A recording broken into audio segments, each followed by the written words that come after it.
Hi all, எல்லாரும் எப்படி இருக்கீங்க? இன்னைக்கு நம்ம தீபாவளி சீரீஸ் ஃபர்ஸ்ட் பலகாரம் பார்க்க போகிறோம்.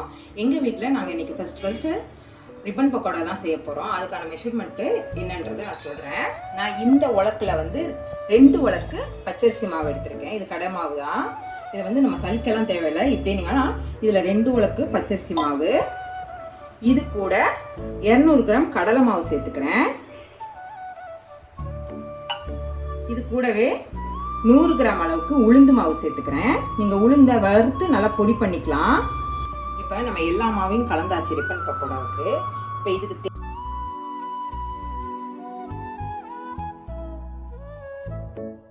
இது எல்லாத்தையுமே கையில் நல்லா கலந்து விட்டுறலாம்.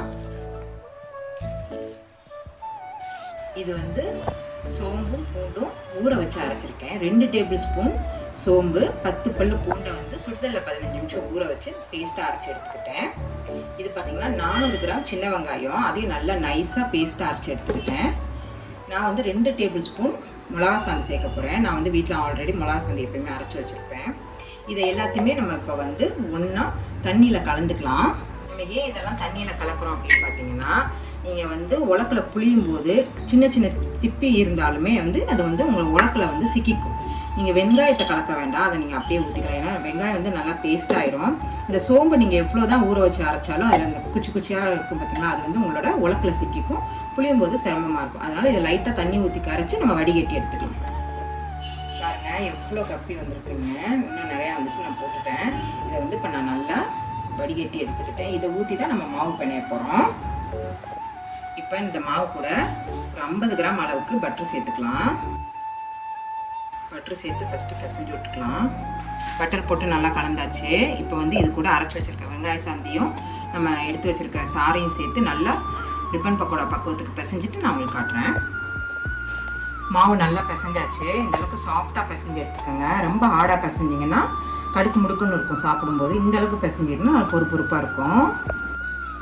மாவு வந்து இப்போ உலக்கில் வச்சாச்சு. இப்போ எண்ணெய் சட்டி நல்லா காஞ்சிருச்சு, புழிஞ்சு விட்டுறலாம்.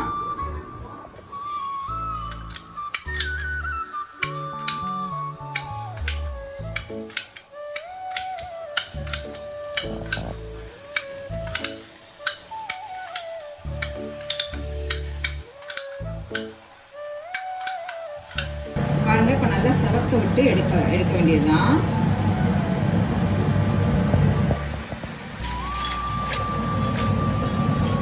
எல்லாத்தையும் புளிஞ்சிட்டு லாஸ்ட்டாக காட்டுறேன்.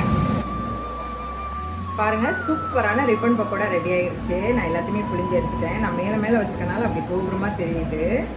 ஸோ நீங்களும் வீட்டில் இதை கண்டிப்பாக ட்ரை பண்ணி பாருங்கள். ரொம்ப கிறிஸ்பியாகவும் ரொம்ப டேஸ்ட்டாகவும் இருக்குது. நெக்ஸ்ட் ஒரு தீபாவளி ஸ்வீட்டில் பார்க்கலாம். பாய்.